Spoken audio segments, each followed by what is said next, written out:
আসসালামু আলাইকুম। আজকে আমরা শিখব বিক্রিত পণ্যের ব্যয় কিভাবে বের করে। বিক্রিত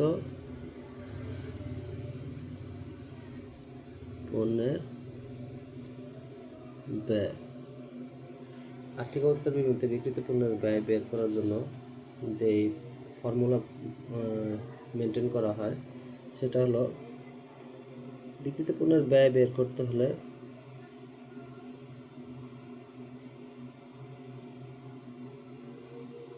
প্রথমে যে বিষয়টা নেওয়া হয় সেটা হলো রেওয়া থেকে প্রারম্ভিক মজুত পণ্য।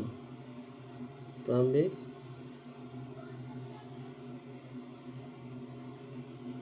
মজুত পণ্য প্রারম্ভিক মজুত পণ্য মাথায় রাখবা। প্রারম্ভিক মজুত পণ্য রেওয়া ভিতরে মজুত পণ্য লেখা থাকে যেখানে, সেখানে তারিখ 1 তারিখ বা প্রারম্ভিক কথা বলা থাকবে। হ্যাঁ, এটা রেওয়া ছকের ভিতরে দেওয়া থাকে।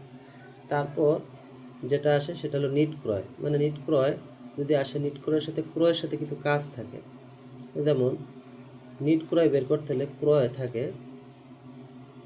ক্রয়ের সাথে ক্রয় ফেরত হয় কি বাদ হয় ক্রয় ফেরত। ক্রয় ফেরত তো অলিখিত ক্রয় থাকে সমন্বয়ের ভিতরে। তাই এগুলো বাদ দেওয়ার পর যেগুলো আসে সেগুলো হলো নিট ক্রয়। হ্যাঁ, নিট ক্রয় বলতে কি, তুমি মনে করো 1000টা পণ্য ক্রয় করছো, তার ভিতরে 2000 টাকা তুমি পণ্য ফেরত দিয়ে দিচ্ছ। তাহলে যদি জিজ্ঞাসা করা হয় তোমার প্রকৃত ক্রয় কোনটা, তুমি কি বলবা? প্রকৃত ক্রয় 8000 টাকা। হ্যাঁ, আমরা এখানে যেটা আসবো সেটা কি নিট ক্রয়। এরপরে যেগুলো আসে সেগুলো হলো ক্রয় সংক্রান্ত খরচ। হ্যাঁ, ক্রয় সংক্রান্ত খরচ মাথায় রাখবা। ক্রয় সংক্রান্ত খরচগুলো কি কি? এইখানে যে খরচগুলো আসে, এটা হলো পণ্যটা ক্রয় করার পর তোমার অফিসে ঢোকার আগ পর্যন্ত যেই খরচ হয় সেটারে বলে কি ক্রয় সংক্রান্ত খরচ। অফিসে ঢোকার আগ পর্যন্ত যেই খরচগুলো হয় সেটাই হলো ক্রয় সংক্রান্ত খরচ।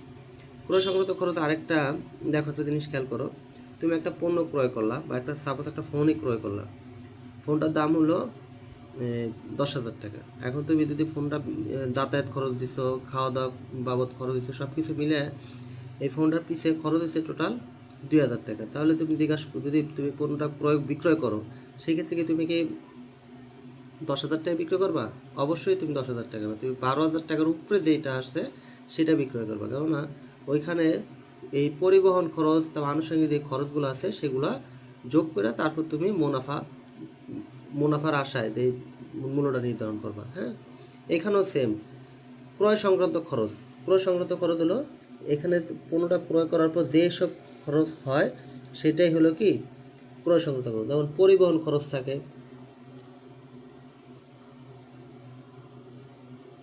আবার কি থাকে আন্তঃপরিবহন খরচ। এটার বলে আন্তঃপরিবহন খরচ মানে ক্রয় পরিবহন খরচ।